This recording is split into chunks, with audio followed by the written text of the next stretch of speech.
Hi, I'm River, and welcome to my new Minecraft series using the Create mod. Create is a mod offering a variety of tools and blocks for building, decoration, and aesthetic automation. This is a very grindy mod that requires a lot of resources. Because of that, I'm not going to be using a pickaxe very much. Instead, I'm building a 8x8 mechanical drill that will dig from wherever I place it to basically to the bottom of the world.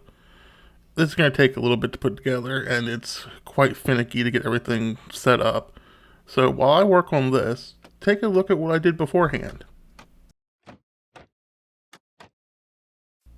Oh, what are these green scaly blocks? I hope they're just not decoration. I don't want Tuff 2.0.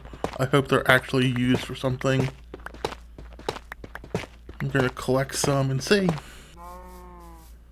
I need to find a wide, flattish area for my base, or storage room really is what it's going to be, because I don't really need a base with everything. But I want to have it store all my items, and I want to be able to run all the different create processes through it. And oh, I thought that was a pink sheep. I want to run all the create processes through it so that I have one place to manufacture all my items and store all my materials. This place isn't really flat like I want, but it's a good place to start, I think. I can always find somewhere else as I explore.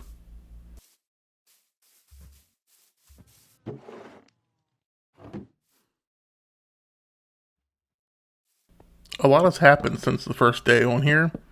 I am actually in a village right now, which is great because it also has a slime chunk right here where I'm building this drill. I have built a iron farm and villager breeder. It's the Impulse SV combo one. I'll put a link in the description. Didn't record it, didn't see a need to. It's a vanilla iron farm, not a create one, so I want to focus on create in the series. Hand crank, and let's try this. Well, it's digging. That's good. I know hand cranks are really slow, and they actually wear me out on here, so I have to make sure to eat. But we can make this faster. A couple of cogwheels, and we're moving faster. But we can move even faster than this. Let's just test this a little bit and see. But this is not how it's going to stay, because I want to be able to move this thing around and use it all the time, and I don't want to sit around and wait. I also don't want to sit here and have to crank it.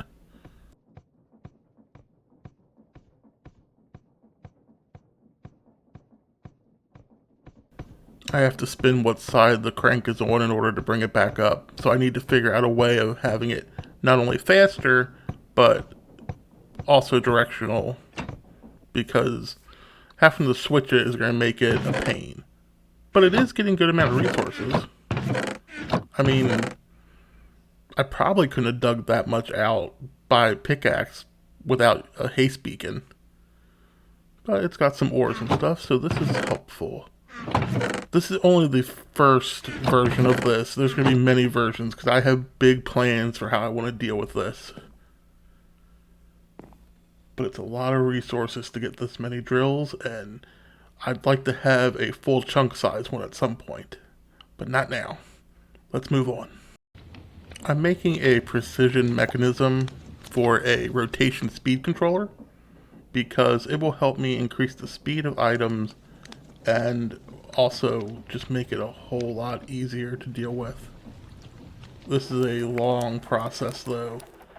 You have to keep switching cogwheel sizes and iron nuggets in, placing it on a golden sheet, which can break, which is not fun, especially when you're almost done with it.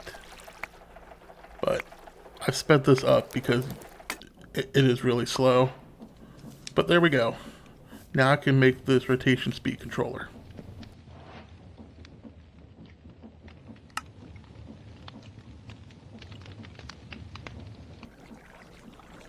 Okay, now we can go faster. Let's go put it on.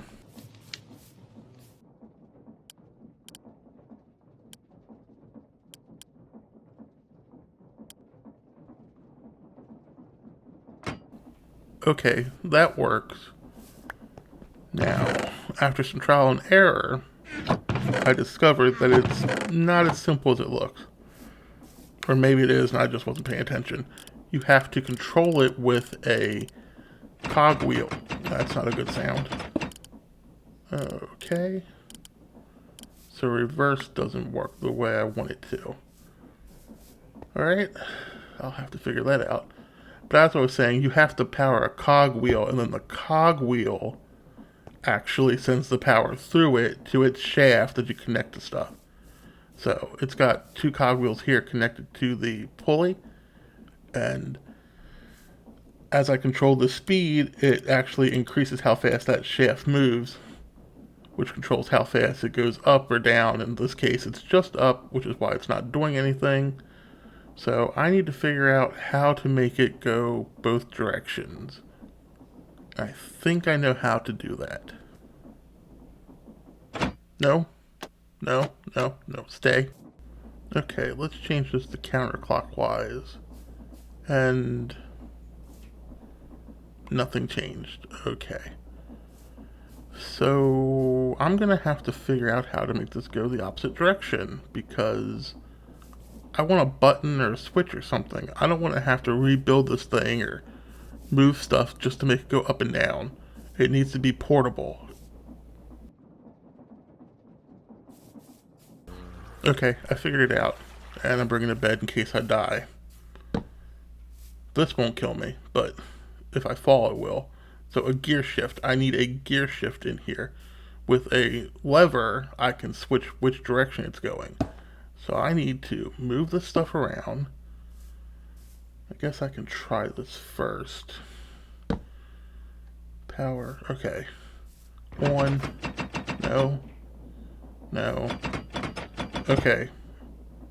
Still gotta figure this out. This is the item I need. Okay, after some trial and error, I figured it out. The gear shift needs to be the last thing to go into the pulley, because then it will control which way the pulley goes. Now, I'm going to put this on a minecart so I can move it, and I'll be able to pick up the whole thing in my inventory and carry it wherever I want and dig wherever I want. So let's get this. Okay, I can't pick it up.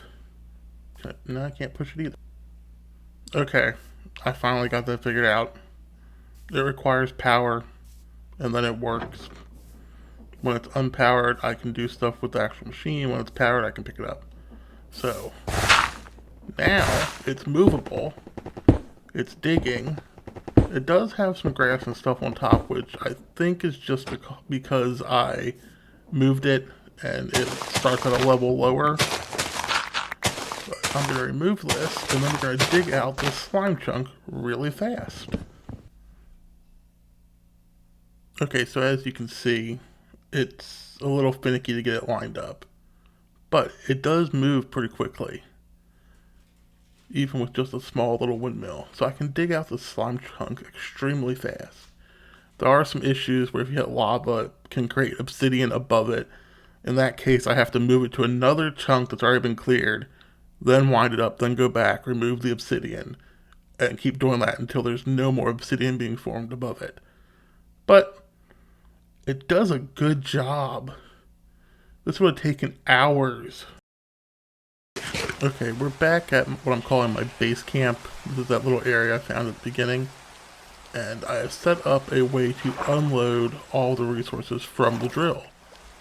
The problem is, it takes a lot of chest, and it has to be vertical. So, I'm going to have to figure out a different way of doing this, but for now, I just want to get this thing unloaded. Now I have to put another gear shift in, and then I can switch direction with the lever. That's good, and it starts pulling stuff out. It's slow, so let's make it fast. Okay, this will eventually unload. It goes through the chutes, and then I have to figure something else out with this. But I just want to get this thing emptied and see exactly what I got from digging out all of those, well, that one chunk, but all the stone and stuff. Oh, I gotta remember I can't walk across that. It's kind of slow coming in. I wonder if there's a way to make it faster. Okay, so there's a way to make this faster. Hop, so I don't fall through. And I gotta open hand, turn this off. Now, if I remove these andesite funnels, I can put on these brass funnels, which not only have filters, which I won't be using right now because I want everything out, but they can pull a whole stack at a time out. There, look at that. That is so much faster. Let's go check and see. I made it that time. Let's check and see how fast it's coming in down here. You can see it going through. Whoa. Okay. This is so much faster. I don't know that I'm going to be using andesite funnels at all in this series. I'm sure there's a good use for them, but being able to use the brass ones and filter stuff and have it come in this quick, yeah, I'm going to need to get a bunch of brass together. Okay, so Crate has this item called a item vault, which can store bulk items in it. It's 1,620 stacks, I believe, that can be stored in it.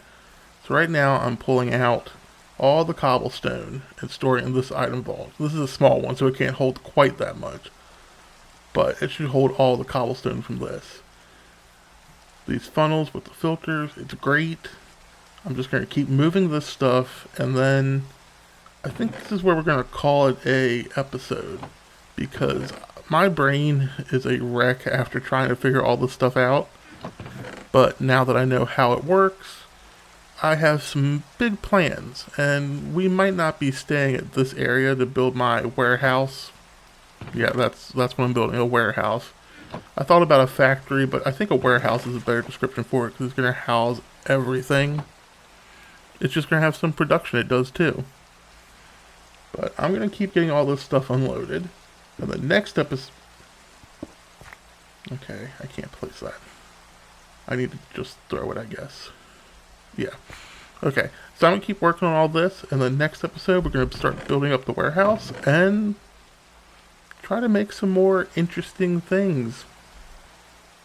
So, if you've enjoyed this or you find it interesting, I highly recommend downloading the Crate mod. It's available for both Fabric and Forge. Super easy to get into. Very fun. And I'm not a big fan of modded Minecraft usually, but this is so much fun. I really wish some of the stuff, especially like these chutes, were available in vanilla. But until Mojang decides, oh, let's, make things faster, I'm just going to keep playing Crate for my, fun.